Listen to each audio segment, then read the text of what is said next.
שלום, כאן דני בן יצחק מהאתר benigorן.tv. אנו ממשיכים ללמוד מספרו של בני גורן לשאלון 806 חלק ב'2. לפי טבלת המעקב אני רואה שהגענו לתרגיל 40 עמוד 87 לבקשתה של ספיר. ספיר, התרגיל הוא כזה: הישר x שווה למינוס 1 הוא אסימפטוטה אנכית של הפונקציה f של x שווה למינוס x חלקי x בריבוע מינוס x ועוד a.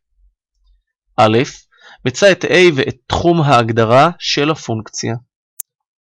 אוקיי, אז באלף אני שם לב שאם הישר x שווה למינוס 1 הוא אסימפטוטה אנכית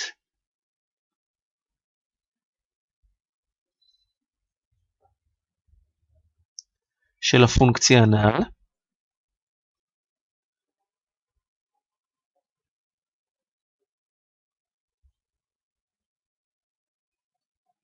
אז הביטוי x בריבוע מינוס x ועוד a שבמכנה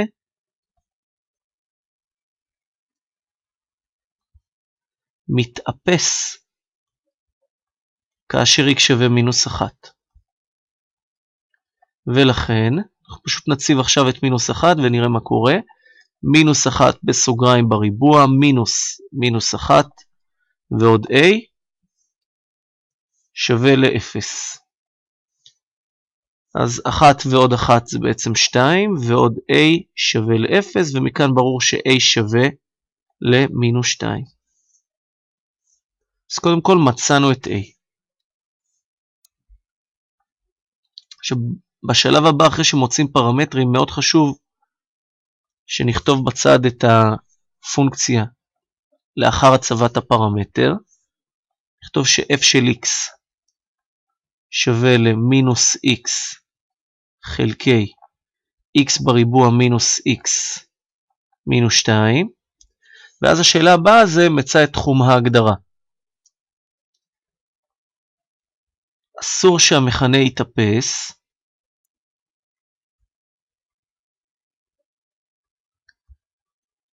ולכן תחום ההגדרה הוא,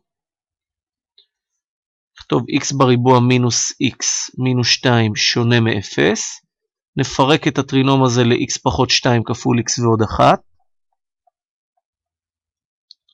שונה מ-0, ואז אנחנו יודעים ש-x צריך להיות שונה מ-2 וגם ממינוס 1.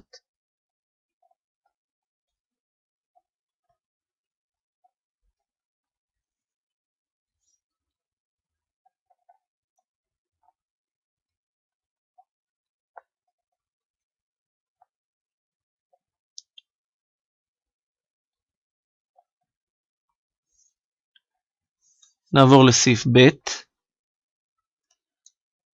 ב' שואלים אותי, אומרים לי, הראה שלפונקציה אין נקודות קיצון. נקודות קיצון אנחנו בדרך כלל בודקים מה קורה בנגזרת, אנחנו צריכים להראות שאין לנו כאן מעבר מעלייה לירידה או להפך. אז אני כותב אגזור את הפונקציה.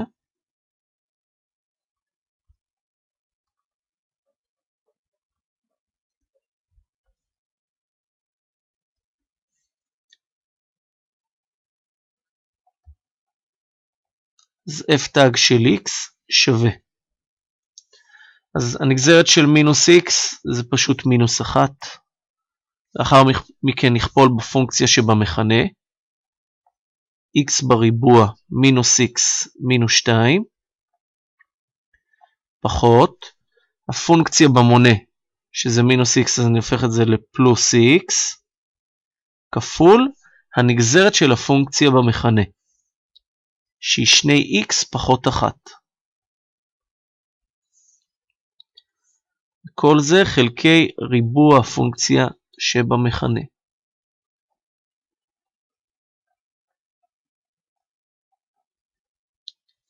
נפתח סוגריים, נקבל מינוס x בריבוע, פלוס x פלוס 2,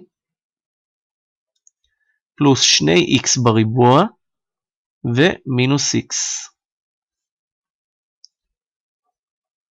x בריבוע מינוס x מינוס 2 בסוגריים בריבוע,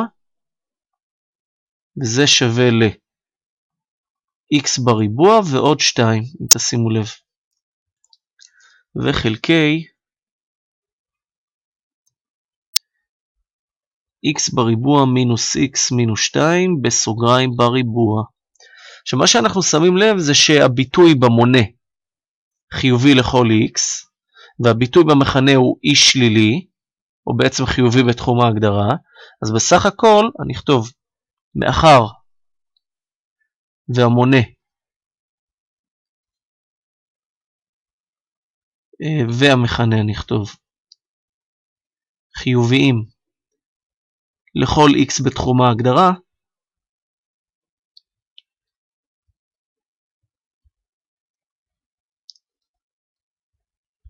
ברור שהנגזרת לא מתאפסת,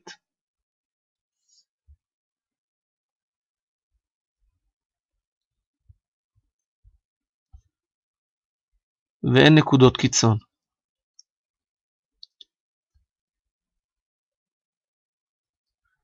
שעדיין לא דיברתי על תחומי העלייה וירידה, כי זה בסעיף ג'. שימו לב, מצא את תחומי העלייה והירידה של הפונקציה. אז אני כותב מאחר והנגזרת חיובית לכל x בתחום ההגדרה, לפי סעיף ב',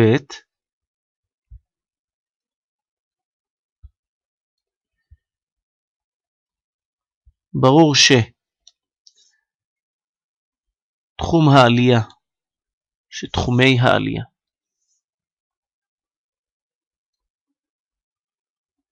שימו לב, יש לנו בעצם x שונה מ-2 ושונה ממינוס 1, אז אני אומר x קטן ממינוס 1,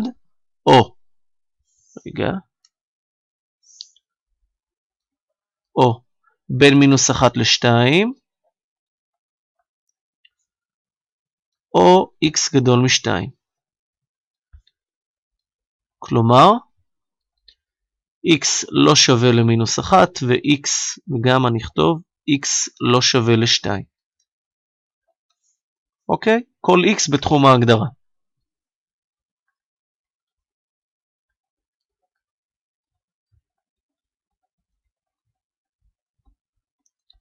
ולגבי תחום ירידה,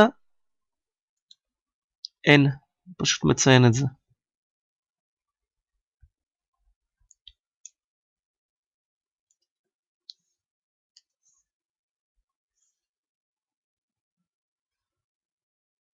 אז זה סעיף ג', ונמשיך לסעיף הבא. מצא את האסימפטוטות של הפונקציה המאונחות לצירים.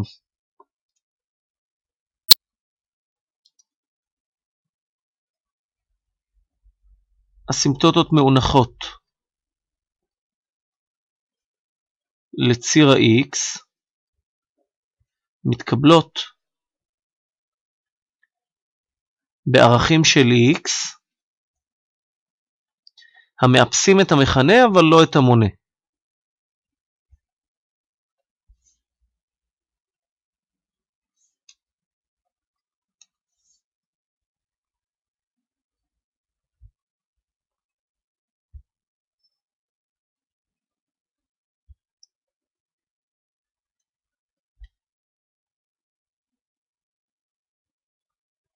ערכים אלו הם, בואו נראה, ערכים שמאפסים את המונה, את המכנה אבל לא את המונה, הם בעצם לפי תחום ההגדרה x שווה למינוס 1 ו-x שווה 2, שימו לב שהמונה מתאפס רק כאשר x שווה ל-0, נכתוב x שווה מינוס 1 ו-x שווה 2.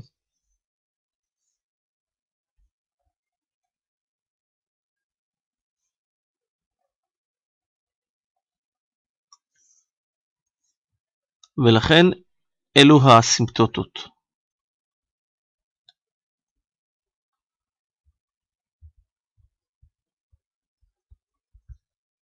עכשיו לגבי הסימפטוטה המאונחת לציר ה-y, שזה הסימפטוטה האופקית, סימפטוטה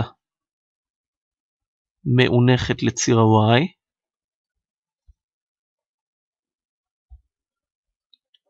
סוגריים אני אכתוב אופקית. נבדוק מה קורה עם הגבול שלנו. אז y שווה לגבול כאשר x שואף לפלוס או מינוס אינסוף של הפונקציה מינוס x חלקי, בואו נרשום זאת, מינוס x חלקי x בריבוע מינוס x מינוס 2. אנחנו יודעים שבפלוס או מינוס אינסוף הגבול הזה שווה לגבול של מינוס x חלקי x בריבוע. אנחנו מסתכלים על הביטוי עם החזקה, עם המעריך הגדול ביותר כאן וכאן, ואנחנו מקבלים למעשה שזה שווה לגבול של מינוס 1 חלקי x.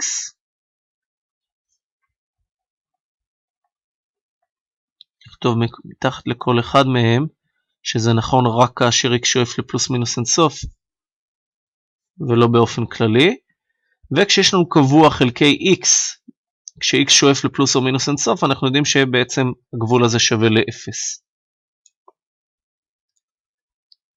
ומכאן ברור שהפונקציה היא פשוט y שווה ל-0. זה הסימפטוטה האופקית.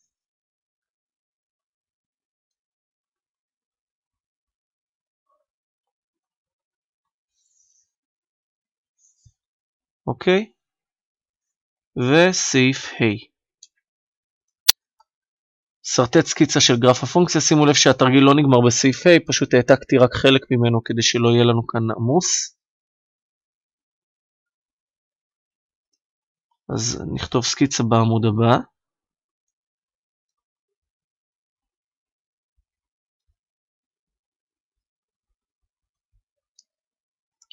טוב, אז הנה, העתקתי לכאן את שאר הסעיפים והיינו בה' סקיצה. אז קודם כל בואו נכיל לנו מערכת צירים.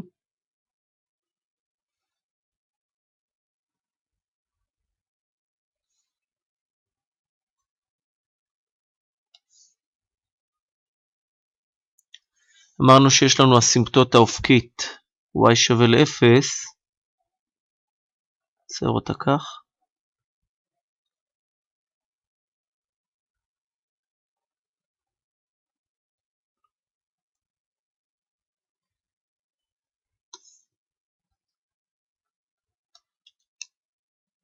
ובואו נראה בעמוד הקודם, היו לנו הסימפטוטות אנכיות לציר ה-x, x שווה למינוס 1 ו-x שווה ל-2. אז מינוס 1 יהיה פה.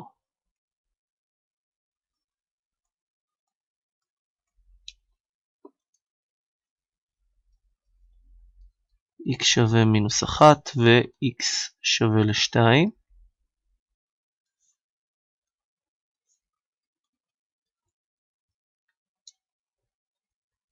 אין לנו כאן בכלל נקודות קיצון והפונקציה עולה לכל x. אני שם לב שאם אני אציב x שווה ל-0 אז אני מקבל שהפונקציה עוברת בראשית הצירים.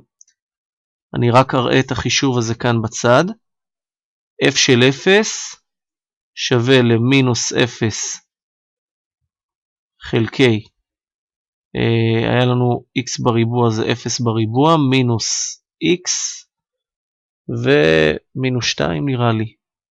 בואו נראה. אוקיי, זה. אוקיי. אז זה קיבלנו שזה 0. ואז מה שאני יודע זה שיהיה לנו כאן תחום עלייה, עוברים בראשית הצירים, וממשיכים לאינסוף. וכאן יש לנו גם תחום עלייה, אז אני צריך לזכור, כאן יש לי ירידה וכאן עלייה. אם אני רוצה עלייה, אז זה ייראה משהו כזה. וכאן עלייה זה בתחום הזה. מאוד מאוד חשוב לזכור שבנקודה התיאורטית של מינוס אינסוף אני מגיע ל-0, ובפלוס אינסוף אני גם מגיע ל-0. אז אני רואה שאני עולה ומנסה להגיע לנקודה הזאת. פה אני מגיע מהנקודה הזאת, מתקדם לתחום של המספרים השליליים שיש לנו בגרף, ואז אני עולה לאינסוף. ופה בתחום הזה, בין מינוס 1 ל-2, אני פשוט עולה ועובר דרך 0, 0. אז זו הסקיצה שלי. סעיף ו' מצא את תחומי החיוביות והשליליות של הפונקציה. נכתוב כאן רק שנקודת החיתוך היחידה עם הצירים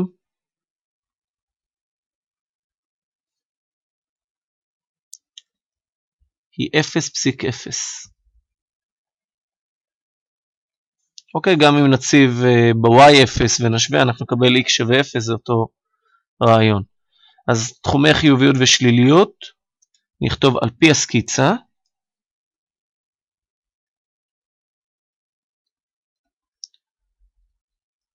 תחומי החיוביות. בואו נראה מתי הפונקציה מעל ציר ה-x. אז קודם כל ברור שלכל ערכי ה-x שקטנים ממינוס 1, הענף הזה ייתן לנו תוצאה של y חיובי, אז אני כותב x קטן ממינוס 1, או אני שם לב שמ-0 והלאה, וגם כן, יש לנו כאן חלק מעל ציר ה-x, אז אני כותב או x גדול מ-0 וקטן מ-2. ולגבי תחומי השליליות,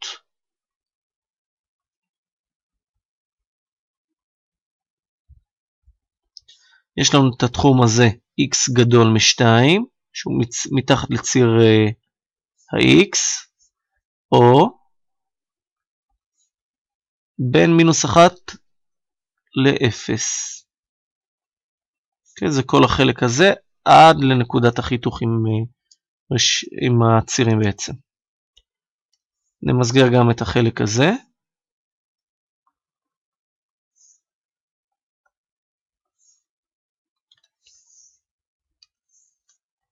והגענו לסעיף האחרון לפי, לא, עוד אחד יישאר לנו. הסבר מדוע אין תחום משותף שבו הפונקציה f תג של x שלילית, וגם הפונקציה f תגיים של x שלילית. אז קודם כל אנחנו יודעים שהפונקציה חיובית לכל x, הפונקציה f תג של x חיובית לכל x בתחום ההגדרה,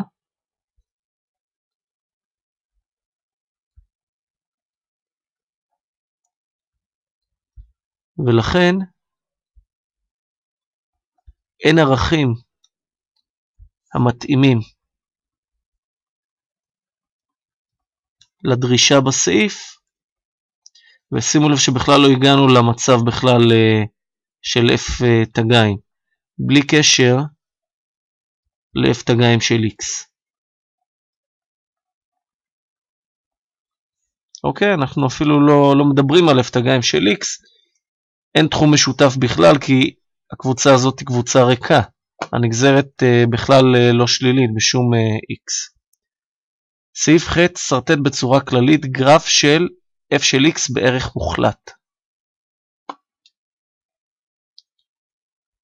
אוקיי, אז קודם כל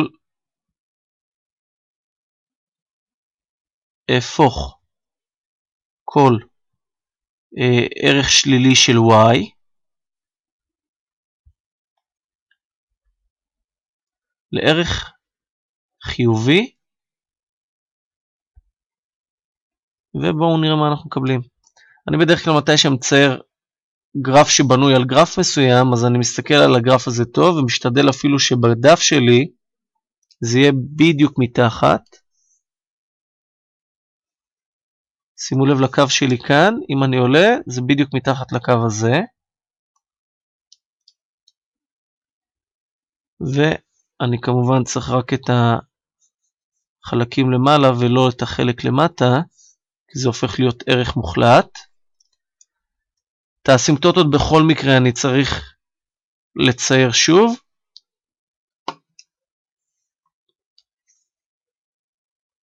זה היה מינוס 1. זה x שווה ל-2. x שווה מינוס 1, x שווה 2. ונצייר גם את האסימפטוטה האופקית.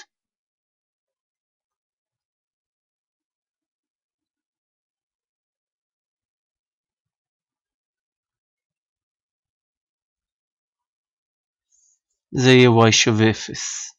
אז קודם כל, כל מה שמלכתחילה היה מעל ציר ה-X, הוא נשאר מעל ציר ה-X. אז בואו נעתיק את החלק הזה ואת החלק הזה לפי תחומי החיוביות. זה לא משתנה.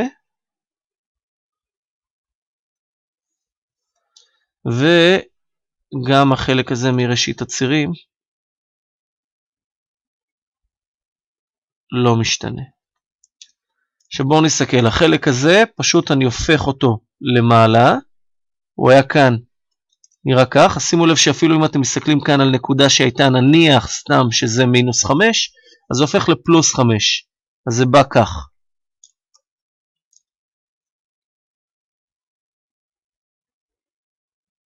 רואים? שיקוף לגבי ציר ה-X. והחלק הזה, שימו לב כאן, אני פשוט מעתיק אותו, שוב בשיקוף, למעלה. יהיה לי כאן איזה חוד כלשהו. אוקיי? זה נראה משהו כזה. זהו, קחו לכם כמה שניות, תוודאו שהבנתם את תרגיל 40. אם למישהו יש שאלות, הוא מוזמן להגיב ולשאול. ואם הכל ברור, אני אודה לכם מאוד אם תגיבו שהסרטון היה ברור. נעבור לטבלת המעקב. סמנו את תרגיל 40. וכרגיל, כל מי שיוכל לעזור לנו לפרסם את אתר benigor.tv לכל המכרים שלו. ספיר, אני אודה לך אם תשתפי את הסרטון הזה לחברים בפייסבוק, בוואטסאפ לחברים מהכיתה, או באימיילים. שיהיה לכם בהצלחה, להתראות בהמשך.